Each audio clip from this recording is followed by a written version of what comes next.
မင်္ဂလာပါဗျကျွန်တော်ဒီနေ့ဒီ Facebook Messenger နေ့ပြင်ရနဲ့ပတ်သက်ပြီးတော့နည်းနည်းလေးမျှဝေပေးသွားမယ်ဆိုတော့ဗျာတချို့လူတွေကပြောနေကြတာပေါ့ကျွန်တော်တို့ဒီ Facebook Messenger ကနေစကားပြောတာတော့ဖုန်းခေါ်ပြောတာတော့စာပို့တာတော့ပေါ့နော်စသဖြင့်ပေါ့အဲ့လိုမျိုးလုံနေရတာတွေကမလုံခြုံဘူးပေါ့နော်အဲ့လိုမျိုးကိုယ့်အကိုလုံခြုံမှုမရှိသလိုမျိုးခံစားနေရတာပေါ့ဗျာအဲ့လိုမျိုးအရေးအသားတွေနော်ပြောနေကြတာကိုတွေ့ရတယ်ကျွန်တော်ဒီကိစ္စနဲ့ပတ်သက်လို့ကျွန်တော်နည်းနည်းမျှဝေပေးမယ်ကျွန်တော်တို့ဒီ hacker တွေကကိုယ့်ကို hack တယ်ဆိုလို့ရှိရင်ကိုယ့်ရဲ့နေပညာအားနေတာတကြောင်ပေါ့နော်ဒါမှမဟုတ်လို့ရှိရင်လေဒီ internet ရဲ့ထင်းရှုံမှုပေါ့နော် internet ရဲ့လုံခြုံမှုမရှိတာကတကြောင်ပေါ့line ပြဿနာရှိတာကတကြောင်ပေါ့နော်ဒီကြားတွေအခွင့်အရေးတွေယူပြီးတော့ဒီ hacker တွေကဒီလိုကြားကနေနားထောင်တာတော့ data တွေလက်ဖတ်တာတော့ပေါ့နော်အဲ့လိုမျိုးရှိနေတာပေါ့ဒါကလေတကယ်ကို professional ပေါ့နော်တကယ်ကျွမ်းကျင်တဲ့လူတွေမှပဲအဆင်ပြေလောက်တယ်ဥပမာပြကျွန်တော်တို့မြန်မာနိုင်ငံအချင်းချင်းမှာပြောမယ်ဆိုလို့ရှိရင်တော့လုံခြုံမှုတအားနေတယ်ဆိုပါစို့ဗျာကျွန်တော်တို့ဒီ Skynet sorry ဒီ Starlink နဲ့ပေါ့နော် Starlink နဲ့ကျွန်တော်တို့ဒီဥပမာဒီမလေးရှားစင်ကာပူပေါ့တခြားနိုင်ငံကလူတွေနဲ့စကားပြောနေလို့ရှိရင်ဒီလိုမျိုး Messenger ကနေစကားပြောနေလို့ရှိရင်တော့သူတို့တော်ရုံတိုင်အောင်နဲ့တော့လုံးမရဘူးပွင့်နေပြောလို့ရှိရင်ဗျာတကယ်ကိုနော်တကယ်ကို professional လုံးဝကိုဆရာကြီးတွေပဲဒါကိုယ့်ရဲ့ဒီ network ပေါ့နော်ထိုးပေါင်းနေဆိုရှိကောင်းရှိမှာပေါ့နော်ဒါပေမဲ့မတေချာဘက်ကိုတော်တော်များတယ်မဖြစ်နိုင်ဘက်ကိုတော်တော်များတယ်နော်ဆိုတော့ဒီကြားထဲမှာခင်ဗျားတို့စိတ်ချလို့ရအောင်ကျွန်တော်နည်းနည်းလေးမျှဝေပေးသွားမယ်Facebook Messenger ကပေါ့နော်ဒီလိုမျိုးနေလန်းကို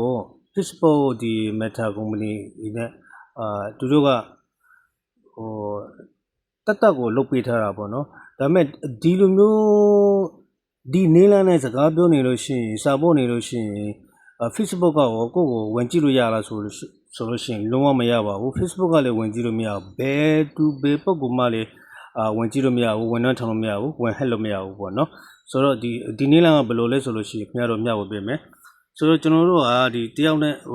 တယောက်စကားပြောနေကြတယ်ဖုန်းခေါ်ဆိုတာပဲဖြစ်ဖြစ်ပေါ့နော်တခုခုလုပ်တော့မယ်ဆိုလို့ရှိရင်ကျွန်တော်ဒီအပေါ်ဆုံးရဲ့ဒီညာဘက်အပေါ်ဆုံးတောင်းတော့လေးမှာပေါ့ဗျာအဲ့အဆက်လေးနှိပ်မယ်နော်ပြီးလို့ရှိရင်တချို့နေရာတွေမှာရှိတယ်နော်ဘာလဲဆိုရင်ဒီ permission ပေါ့နော်အဲ့ Facebook ဒီ application permission ဆိုပြီးတော့အဲ့မှာ password နဲ့ခံထားတဲ့ဟာရှိတယ်ဒါပေမဲ့အခုတော်တော်များများ update လုပ်လို့ရှိရင်တိတ်မတွေ့ရတော့ဘူးเนาะဆိုတော့အခုဒီ Facebook ကနေပေးထားတာဘယ်လိုလဲဆိုလို့ရှိရင်ဒီမှာ end to end ပေါ့เนาะတွေ့လားမသိဘူးအဲ့မှာလက်ခုပ်သီးပုံလေးနဲ့ end to end ပေါ့เนาะအဲ့မှာ encryption ဆိုတာရှိတယ်ဆိုတော့ဒါလေးကိုရှင်းနေပေးပါပြီးရင်ခဏလေးစောင့်လိုက်เนาะ okay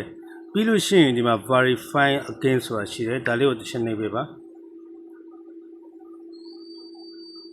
okay အပေါ်မှာကြည့်မယ်နော်အဲ့မှာ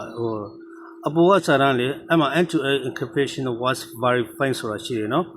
အဲ့လိုမျိုးစာကြောင်းပုံနေရမယ်နော်အဲ့လိုမျိုးစာကြောင်းဖြစ်တော့အောင်ခင်ဗျားတို့လုပ်ပေးရမယ်တကယ်လို့မဖြစ်ဘူးဆိုလို့ရှိရင်ဒီမှာ verify again ကိုဆက်ပြီးတော့နှိပ်ပေါ့နော်ဒီလိုမျိုးကိုကလေဒီလိုမျိုးလုပ်ထွက်ရမယ်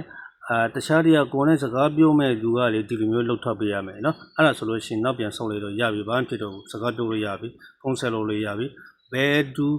ဘယ် hacker ဘယ်ပုဂ္ဂိုလ်ပဲဖြစ်ဖြစ်ပွင့်လင်းပြောလို့ရှိရင်ကွာခင်ဗျားတို့ Facebook company ကလည်းဘယ်ကောင်ပဲဖြစ်ပါစေလုံးဝကိုဝင်ကြည့်လို့မရဘူးဝင်နှထောင်လို့မရဘူးဒါတကယ်ကိုလုံခြုံရေးကောင်းတဲ့နေလမ်းတွေဖြစ်ပါတယ်နော်ဟုတ်ကဲ့ဒီလိုမျိုးတုံးလို့ရပါတယ်လို့ခင်ဗျားတို့မျှဝေပေးရရှင်ဖြစ်ပါတယ်နော်ကျေးဇူးအများကြီးတင်တယ်နော်